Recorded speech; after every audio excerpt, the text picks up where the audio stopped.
Hello, welcome to Afternoon Tea, where we spill the tea while it's still hot. I'm your host, Connor Wheeler. On today's show, we invite our guests and audience to unwind and make themselves at home while we sip on and spill the tea on contemporary controversies, culture, and creativity. On this week's episode, we'll be meeting the two interesting and incredible women. First, we have Ellie, who is a classically trained musician who has been in the performance game for 15 years. Alongside Ellie, we have Camille, who is the founder and director of Tao the Label, a 100% Australian-made women's clothing brand. To get us started, we will be warming up our kettle to the tunes of Kanye's American Boy, covered by our first guest Ellie and her bandmate Ben.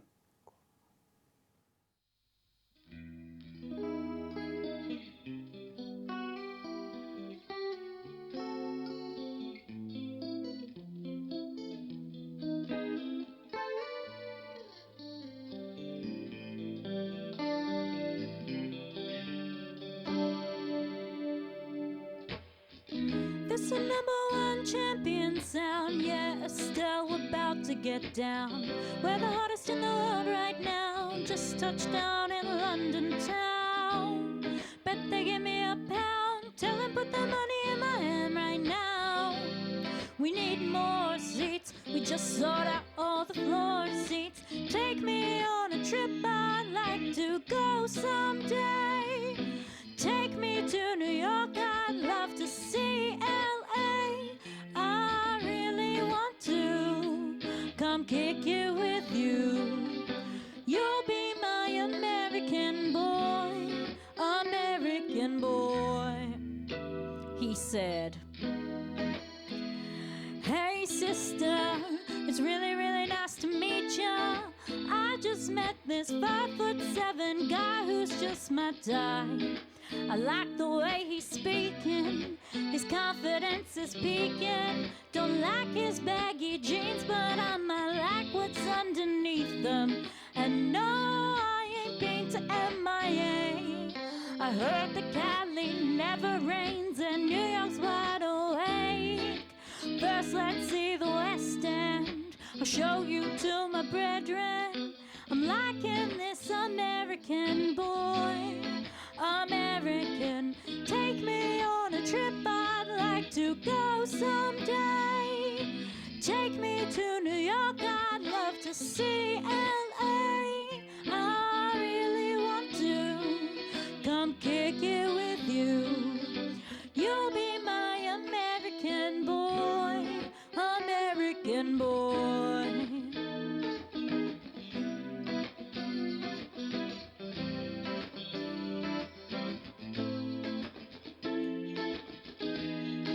Can we get away this weekend? Take me to Broadway. Let's go shopping, maybe then we'll head to a cafe. Let's go on the subway, take me to your hood. I've never been to Brooklyn and I'd like to see what's good. Dressed in all your fancy clothes, sneakers looking fresh to death. I'm loving those shell toes. Walking that walk, talk that slick talk, liking this American boy, American. Take me on a trip, I'd like to go someday. Take me to New York, I'd love to see LA. I really want to come kick it with you. You'll be my American boy, American boy. La da da da da da da. La da da da da da. La da da da da.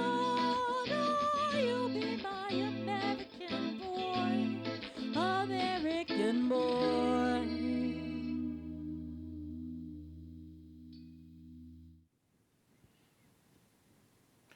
Welcome to Ellie, our first guest for this afternoon.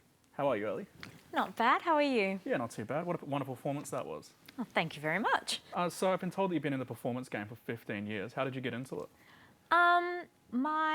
Well, when I was probably about 4 or 5, my mum first enrolled me in ballet, as most parents do. And I think I never really liked dancing. It wasn't really my thing. And so my mum thought, well, why don't we try something a bit different, and enrolled me in vocal lessons. And that's what I've been doing ever since. Yeah, fair enough. Do you have a favourite thing to do musically? Do you have a favourite genre or anything like that? I am classically trained, so I do like classical music, opera, that kind of stuff. But deep down, I think my guilty pleasure is punk rock. Yeah, fair enough. And so would you say that that's your favourite genre then, is punk rock, or do you still kind of prefer the classical stuff, or do you kind of mix and match? Yeah, a bit of both. I think Queen is one of my favourite bands. I think they incorporate both operatic, classical elements and that nice like rock kind of vibe. So, you know, that kind of stuff's what I really enjoy. Awesome. So do you have any other musical influences or any other favourite artists? Yeah, I would. I mean, I grew up listening to a lot of my dad's favourite bands, Guns N' Roses, AC/DC, a lot of Birds of Tokyo, Powderfinger, that sort of stuff. So was really into that as a kid. But I also grew up on musical theatre, so... Sweet. And so when you're not performing, what else are you doing? Are you studying or are you working or anything like that? Yeah, so I do study. I'm a social work student. Okay. And I am working. I work as a music teacher at School of Rock. And what does that kind of entail? So I'm one of the rookies instructors, which is kids between the ages of 4 and 7, and I teach them basic music theory and basic chords and stuff on different instruments such as piano, guitar, bass, and drums. Sweet. And what kind of challenges arise from working with kids that age, would you say? Many, but definitely keeping their attention on you. You have to try and, you know, do a lot of different activities, and you have to be very quick with what you do in order to keep their attention. And so you said you know a few instruments there. How many would you say that you know how to play? Oh, probably about 6, but not well. And that obviously took some time to learn those instruments. Which ones are you probably the most comfortable with? Vocals, keys, maybe guitar. But I did also play flute for quite a while, so I think if I picked up a flute, I might be able to. Yeah, fair enough. Would you pursue music further in the future, or perhaps making your own music as well? Yeah, I mean, that's something that I've definitely thought about doing, and definitely something that I'd like to do, but I'm just sort of seeing where life takes me. Yeah, so there's nothing in the plans as of yet for your own musical career. You're more focusing on the social work side of things?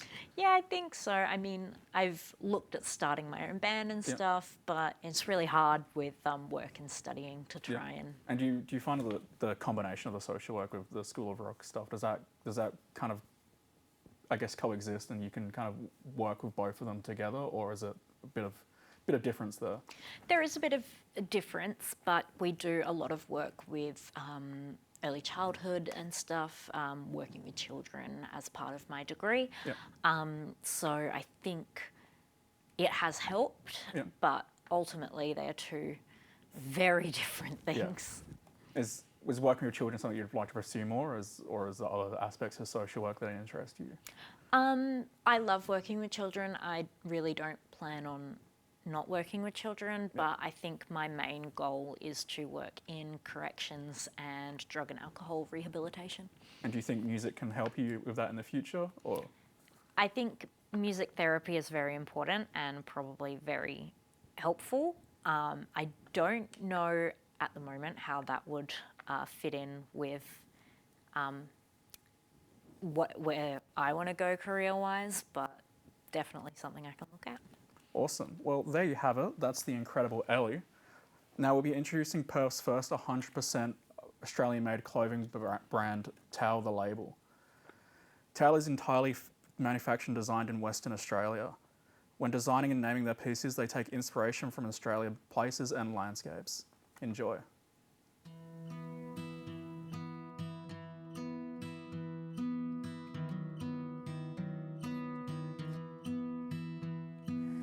Creating something that was totally Australian has always been very, very important to me.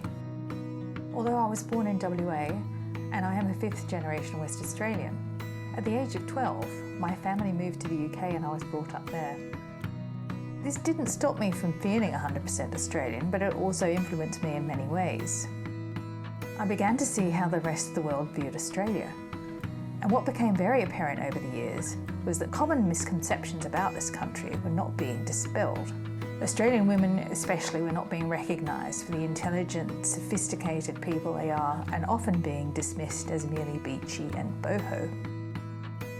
So to challenge the cliche of the beachy boho image of Australian women is how the concept of Tail the Label was conceived. We are showing that Australian women want, can design and manufacture sophisticated, luxurious and hard-working fashion. As the roles women take on are so diverse, each piece is designed to work back with everything in both past and present collections, and this creates a wardrobe of modern coordinates.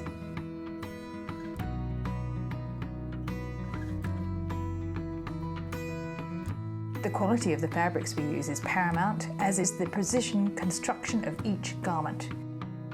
We coined the phrase "timeless Australian luxe" to embody the tail ethos and communicate that what we are building is here to last. The timeless element of our designs is not only to ensure longevity in the wearer's wardrobe, it also reflects that we come from a land as old as time itself. The palettes of colours we choose are always inspired by the Australian landscape and its many textures. We carefully research colours and histories to create meaningful names for our styles and colour selections.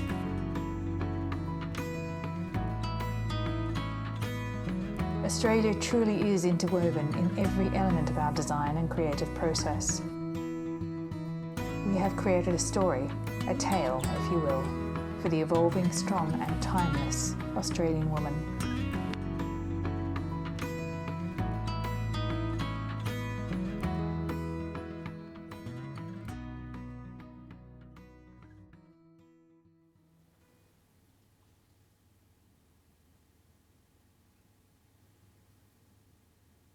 Now let us introduce our next guest, the founder and director of Tail the Label, Camille.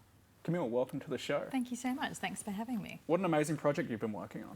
Oh, we're very excited about it. It's something that's been in the works for quite a while now, Awesome. and something that I've always really wanted to do.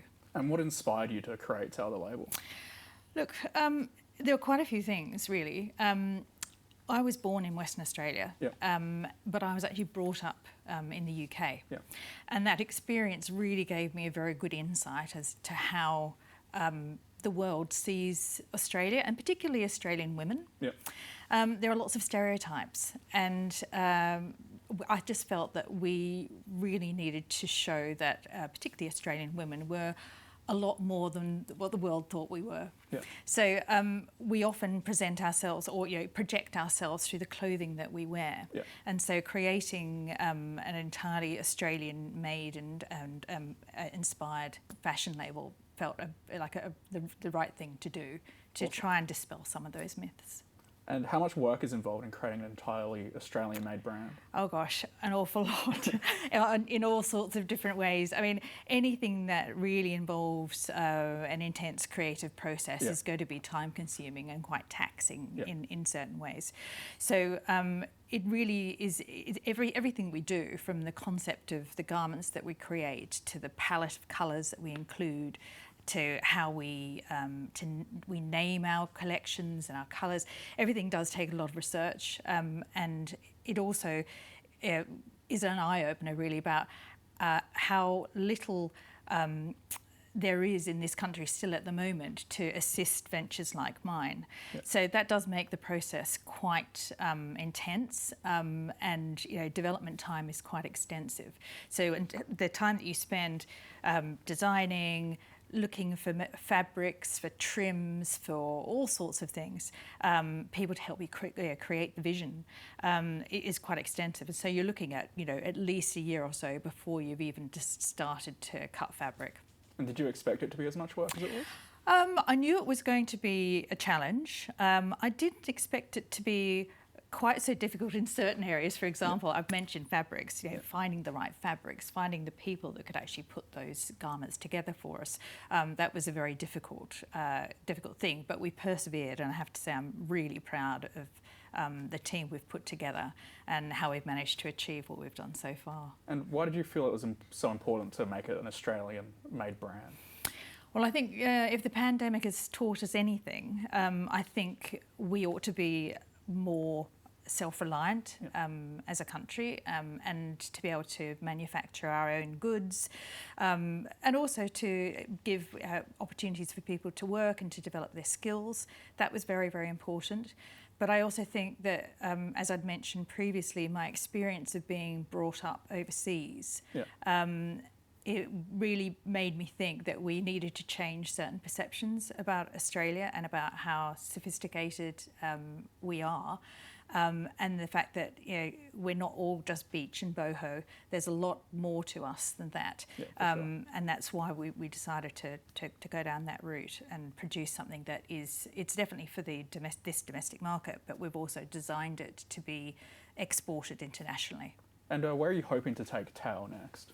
Well, we are taking Tale next to London, actually. Awesome. So this coming July, we'll be taking the collection to an exhibition called Pure in London, which is one of the largest fashion expos in Europe. So we'll be going there and showing the ranges and hoping to secure some stockists, definitely in the UK. After that, we'll probably be looking at taking it to one of the other fashion shows, so probably Premier Class in Paris. And I think the world's our oyster, really. We can probably take it to a lot of different places, but that's the plan so far. Awesome. And where can our viewers find Tao the brand if they're interested in purchasing? Sure. Look, we stock independent boutiques across Australia and New Zealand. So the best thing, if viewers wanted to get in touch, just to email us at info@tailthelabel.com, and we'll be able to tell them where their nearest stockist is. Awesome. Thank you very much, Camille. We will see you again after this next segment. Thank you. We sent our correspondent Calum Costelloe out into the SAE University with some controversial topics in hope of spilling some piping hot tea. Enjoy.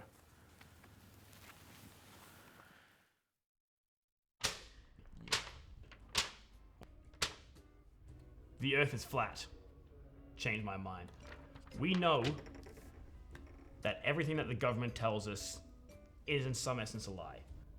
They want people to be happy, complicit in the ways that they're going to exploit us, and keeping us thinking that the world is round, something that we can just move around freely. It's part of their way of controlling us.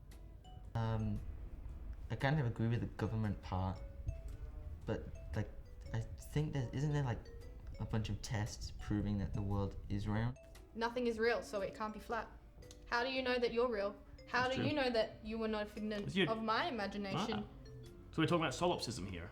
Mm-hmm. If the Earth was flat, Which it is. why isn't the edge of the world taking Niagara Falls' spot in the 7 natural wonders of the world? Why are we not monetizing that? I can agree that we don't know what we know, but who said it that all I know is that I can think? I think, therefore I am. I think, therefore I am. That is a good quote. I think, therefore I am. Well, I think, therefore I am.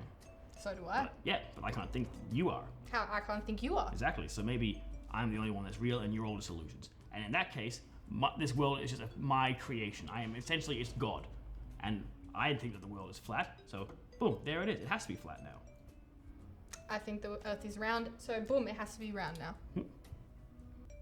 The edge of the world, why are we not making money off that? That's fair. You made a good point about capitalism being stronger than government. But you know what's stronger than capitalism?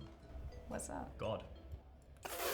And he would say that to go off the to capitalize the edge of his creation would be immoral, and he wouldn't allow it. Okay, all right. Like, I'm religious, but I don't think God would want that. What if the Earth is a donut? True. Donuts can be flat. You sit on them for too long. The Earth is not real. Well, if it's all within a simulation, then I guess in the end the Earth is just whatever it is. It's whatever it's Floating coded to be. particles. Floating particles. I'm not real. Neither are you. At home.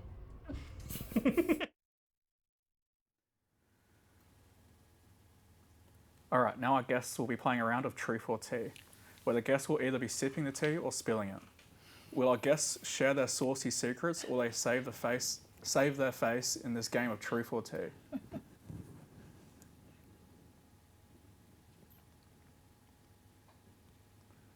To play this game, I will ask a series of personal questions towards both contestants. To gain a point, our guests will have to answer the question.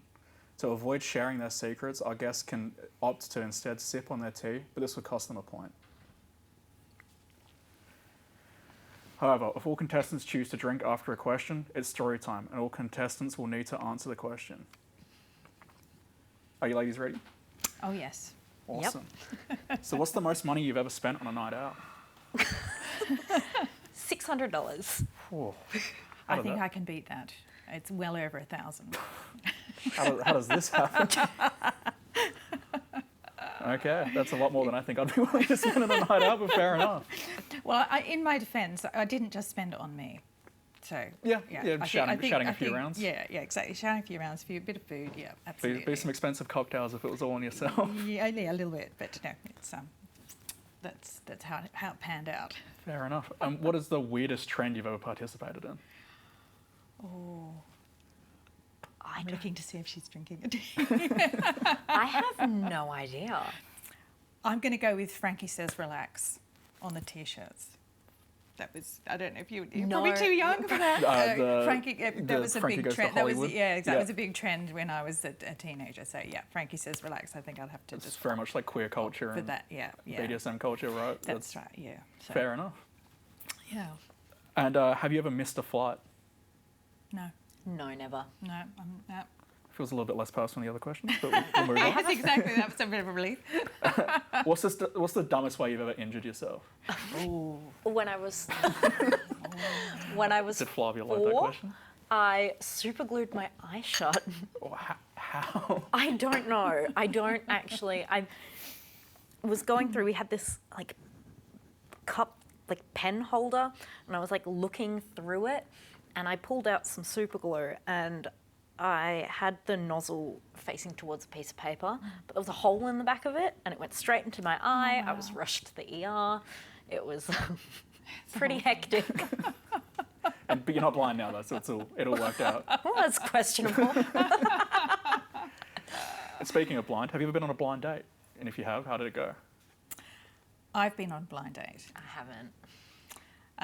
And it went really well, except I married the guy's friend. It's maybe a little bit too well. Yeah, well, it went well for the other guy. Yeah, exactly. For the wingman, yeah. Yeah. So and there we go.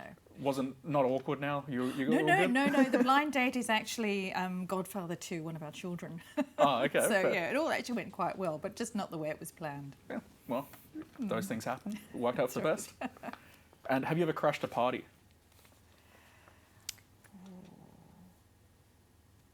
No. I'm too much of a goody two-shoes. Oh, good on you. I would never. I've crashed a private club, but I haven't crashed a party. How does that work? I just sort of slipped in, beside someone, and pretended that I was supposed to be in the group. So I just, girlfriend and I we went up. I think we went up the fire escape actually. Went up the fire escape, and somebody was going in the back door, and we just went in with them. Awesome. And was this here or was this? No, this is in London. Yeah, this is in London. Yeah. Bit more security then. Yeah, a little bit, but that was probably the best crash I did. But didn't get kicked out though. No, we didn't. Awesome. I think we just sort of blended in. So. What is the strangest rumour you've heard about yourself? Oh, cup of tea. Sorry, say that question again. The strangest rumour you've heard about yourself. I think, yeah. Strangest rumour I've heard about myself. None, because all the rumours that have been spread about me have been true. That's a really good answer. Fair enough. Like that. None of them too strange then. I'm not saying No, anything. nothing too strange. Awesome. Well, I guess that helps. I think I'm on a losing streak now. Yeah, apparently. Would you ever want to meet your hero or your favourite celebrity? I don't think so, because I don't want to be disappointed. Yeah, I've heard that. I think I just prefer to keep them as, you know, how I see them. Never meet your heroes, right? Yeah, yeah, absolutely. So I'd say no. I think I would agree with that, but also on the flip side, my favourite like celebrity is dead, so I think that's could be a bit of a problem, then, really, couldn't it? Might be a little bit creepy if they walk through your door. No, thank you. Yeah. Fair enough. And finally, what's the most wild conspiracy theory you believe in? Oh my god, the one about Denver Airport.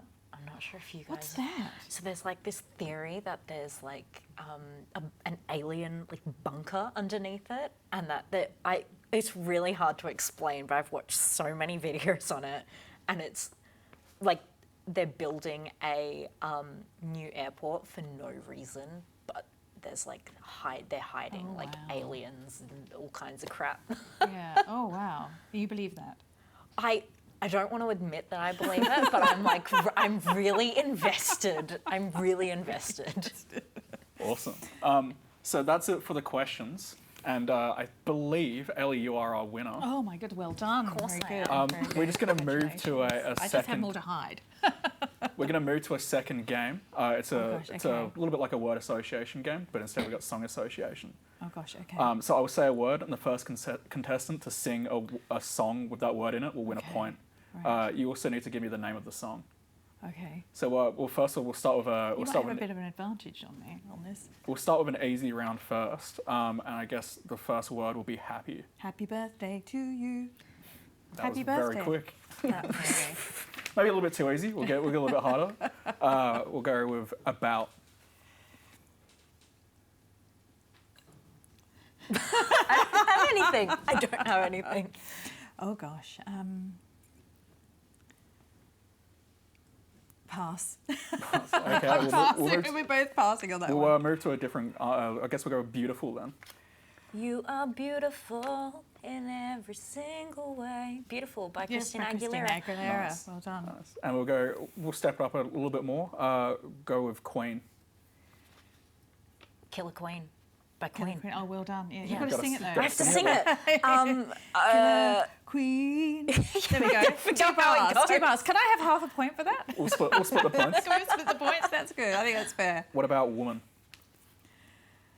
John Man. Lennon and Woman. Oh. John Lennon, Woman. I was thinking, man, I feel like a woman by Shania I think Twain. that's a point each, don't you reckon? I hope Well, I so. think you have to sing the lyrics Man, though. I feel like a woman. Dun, dun, dun, dun, dun, dun, dun. Awesome. I don't know what our producer's going to say, but I guess we'll split the points I there. think you should. Yes. No, yes. And we'll go with one last one. Dream.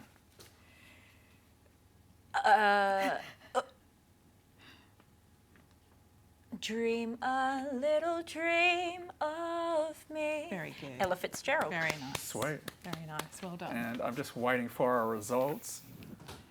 And Ellie is the winner again. well So done. she's taking Very the clean good. sweep there on our game round. But yeah, thank you so much, guys. No, absolute pleasure.